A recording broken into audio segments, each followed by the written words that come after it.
Hi, Speak Up Project Manager Sam Schroeder here with a quick tutorial on accessing your current data reports in your Speak Up admin portal.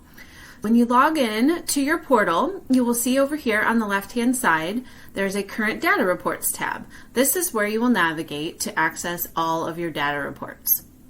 So, there's a few different ways that you can download your data.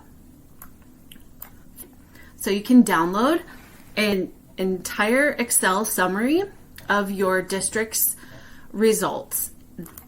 This option will allow you to select which survey you would like to download. It will automatically download it in the Excel format. And this is where you can get a comprehensive view of your data for all of your different schools. So all of your schools will be listed here that are relevant to the specific survey that you've chosen. That will also compare its school level data to your comprehensive district level data, also your state level data, and the Speak Up national data.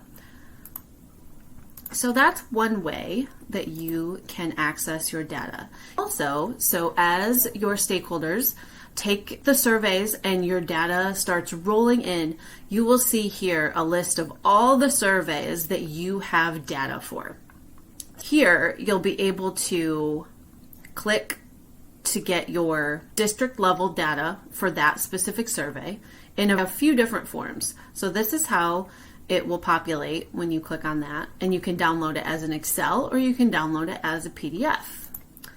And that's your district level data. You can also go over here to the right side and you can look at that same survey data but at a school level. So you can select your school and it will populate the same way but only for that school that you chose. You can also download that in an Excel or in a PDF format. And then here, as I'm sure you've noticed, on most of our surveys we have open-ended response questions, and this is where you will go to access any of your open-ended response data. And you can save that in a few different ways. You can save it in an Excel document, a PDF, or a Word document. That concludes our accessing Speak Up Data Report tutorial. Please feel free to reach out to me directly if you have any questions. Thanks.